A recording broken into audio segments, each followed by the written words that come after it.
Hey guys, welcome back to my channel. My name's Tim, and I was gonna kind of get on here and tell you my story about my hearing loss and what's happening, what's coming up. Um, as I don't know if anybody knows, it's on here right now, but I've got single-sided deafness in my left ear. About 28, when I was about 28 years old, I was around real loud machinery. And when I was 28, I was at home, and all of a sudden, my hearing dropped a little bit. It even sounded like chipmunks when I tried to talk on the telephone on the left side. So I knew I had a problem then, and this is a true story. So I went to a ear doctor, and he took a hearing test, and my hearing did drop some, not completely.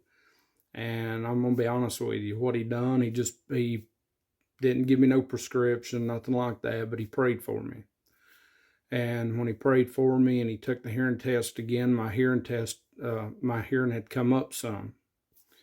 So at that point, I let it go, and I just dealt with that little bit of hearing loss until I was about in my 40s. It was about 2016. I had quit working the job that I'd worked at before and started working in a hospital. And I was doing security.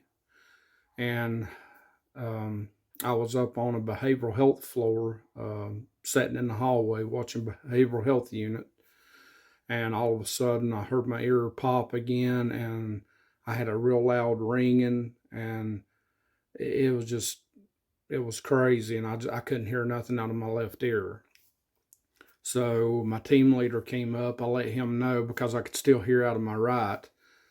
He came up and told me to go to the ER and talk to one of the doctors in the ER, which I did. And one of the doctors prescribed me prednisone. I took the prednisone for a couple of days for what it told me to on the instructions, and no help. It didn't do anything for me. So I knew I had to have a hearing test or a hearing doctor because it crushed me because I play music, I play the guitar. If anybody knows me on here, I love to sing and I love to play the guitar, and that's part of what I felt like God's gave me because I play by ear. If I can't hear, I can't play. Um, so the doctor back then, this has been like a few years back, gave me a hearing test, and I had lost 95 decibels in my left ear. And I had, I call it tinnitus, but people call it tinnitus. Um, it was kind of bad in my left ear, but I could still stand it. But they offered me a surgery that was a Baha. It's a Baha implant, and what it does, it just takes a hearing device and a surgery that puts a titanium, it's kind of like a titanium screw or an implant in the back of your head, which sticks out, and your device connects to it, and it's called bone anchor. So what bone anchor means is it's going through the bone over to the other side of the cochlea in the good ear, and that's where you get your sound. It's going from the bad side to the good side, so it's just transferring it. Um, I had that done around 2016 and then 2017. Um, had that done. They got me back in once I had my surgery after a few weeks and put the Baha on. And first they started me off with just a Baha 5, which is just a plain one, and it wasn't enough power. So they tried to do all kind of settings. It never would work right. So they actually gave that one back to the manufacturer or did whatever they wanted to do with it, and they ordered me the Baha 5 Superpower, and that's what I wear today. Um, it does okay, but it's still aggravating. It whistles a lot of times. It's got distortion in it a lot of times. You can't wear it in the rain. It's not waterproof. There's a lot of stuff I still don't like about it, but I also like it because you can hear some sound on the left side and it transfers it so you know where the sound's coming from. Without anything on it, I don't know where anything's coming from on my left, and I can't hear anybody on my left. So it's kind of an aggravated situation, but it's just something you got to deal with. Um, so I had the surgery, and I don't know if you can see this part. This is what hooks on to the abutment, the screw. I hope that's catching it on the video. And it also goes down to this processor, which I've got it turned upside down. And I put another earpiece on it because if you got it turned the right way, it was squealing so much and whistling so much. And when people would talk, it would kind of whistle with their voice. And it got aggravating, so they were too close together between this and the processor, so I had to flip this upside down. So the bottom part of this that's right here is the battery, and then you've got the little tiny bitty piece right here that's the actual processor. So that's what keeps me hearing on that side. So I'll show you a little bit more about that in just a minute, but a while back, about I don't know, about 2.5 years ago to 3 years, somewhere in that neighborhood, the noise got louder. So I had to start talking to my regular doctor, and I was staying up 2 and 3 days at a time and not being able to sleep because of the tinnitus in my left ear.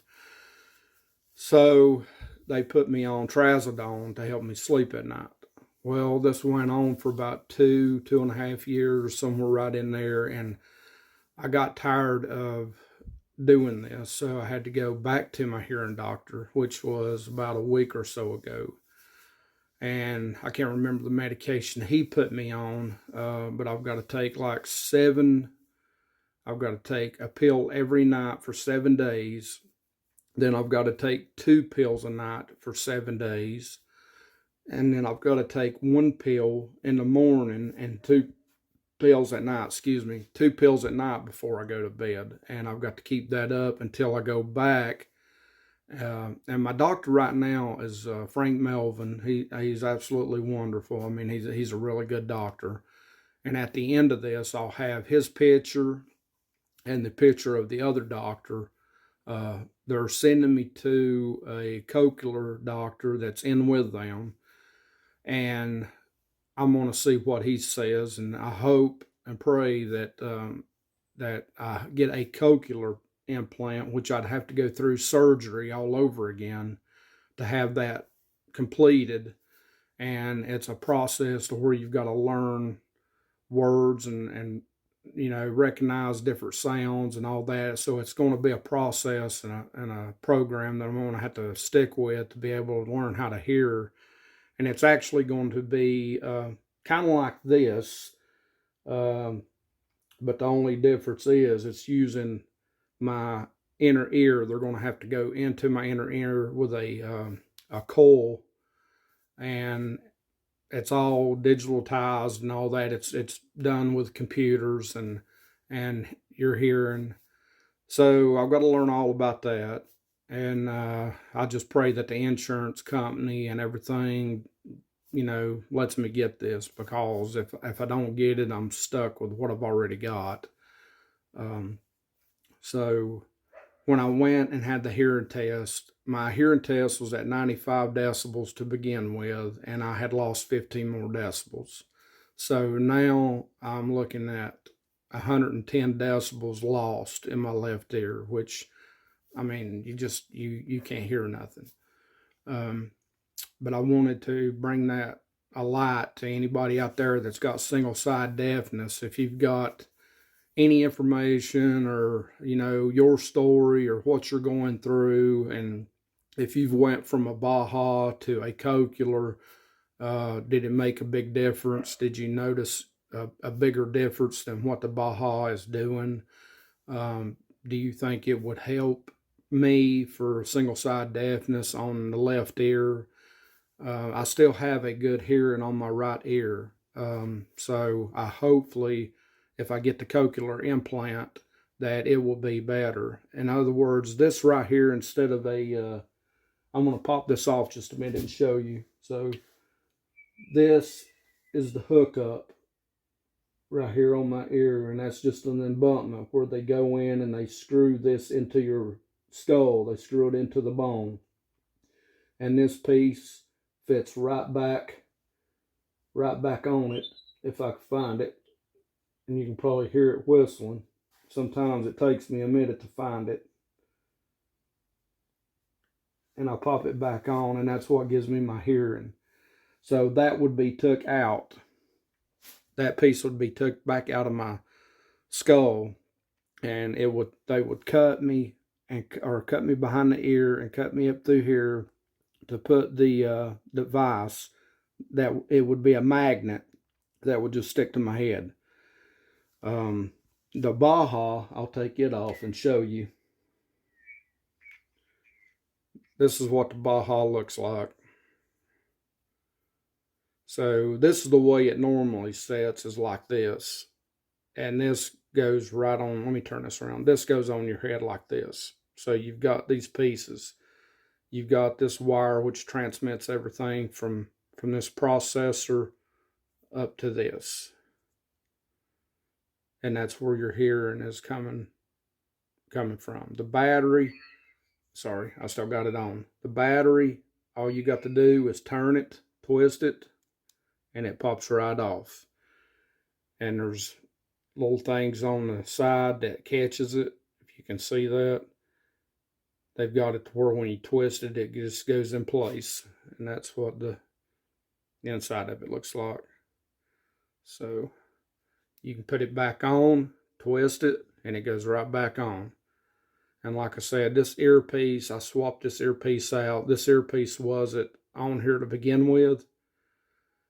Imagine if this was gone and you just got that part of it, this part would fit over your ear if you can handle wearing it that way. But to me, the processor and stuff is so close to this, it started driving me crazy, because all I would hear is whistling and distortion and everything. And it's just, there's a lot of stuff with the Baha that's good, but there's a lot of it, I'm just going to be honest with you, is aggravating.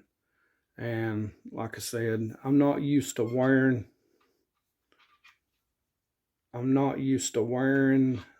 this piece. Sorry, my phone's going off. And it's hard to get on. I keep having to pull my ear. And this fits on there, but it's really tight. And your ear gets sore after a while.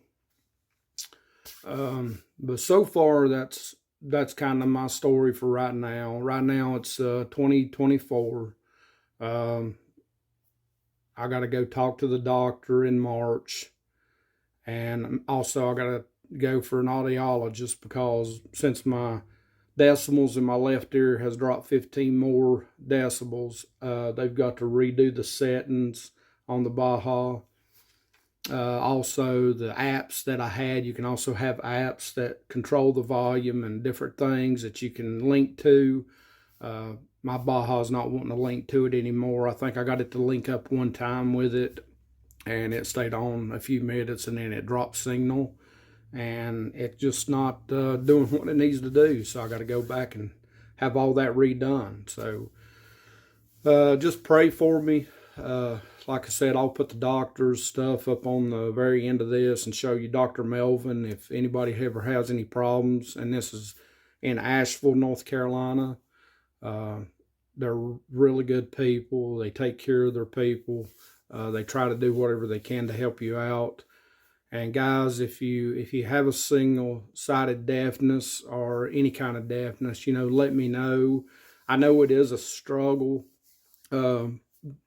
But we get dealt what we get dealt with, and we have to learn how to live with what we've got. And just thank God that I can still hear out of my right ear. And, you know, I pray a lot. I have a lot of faith. I know if God wanted to heal me, He would heal me. And that's how I look at it. You know, I always keep a positive attitude no matter what's going on, because I know that He's still a healer. But I also know that I've got to do my part. So I'm going to do my part until the very end. And, you know, it is what it is. So if the cochlear implant goes through, then I just feel like, you know, God's got His hand in it, and the surgery will go okay and all that'll be worked out. And if it don't, it just don't. So, just like I said, pray for me, keep me up. If you don't mind, hit like and subscribe on the thing. It really helps me. I do really want to grow my channel and start from today, and show you my progress all the way through. And when I have the hearing test again, or they fix the distortion and they do different programming on this, I'll let you know what happened. And then when I go to the doctor over the cochlea, if I'm a candidate, then I will let you know if they approved it or not, and the process that goes on. After that, I'll show you, you know, if I go have the surgery, I'll show you the dates and what I'm going through. And then if they put the device, get the device on there and go from there, I'll put that on here. So I'll continue to keep you updated and let you know how I'm doing. But like I said, so far, the tinnitus is so loud and so aggravating. Some people say that the cochlea helps with tinnitus, and that it will help either take it down or take it away. And I'm just praying for that, because the tinnitus is driving me crazy. It's really it's getting me where I can't sleep at night, and it's keeping me up a long, long time. So if it wasn't for the trazodone and stuff helping me sleep at night, I don't know what I'd do. So anyway, I love you guys. Take care of yourself. And you know, put a message down in the box and let me know how you're doing, and let me know if you've got hearing loss and how you're doing and how you're dealing with it. And just stick around, and we'll go from updates to updates on this, and I'll let you know how I'm doing. I'll talk to you later. Thank you for visiting my channel, and God bless.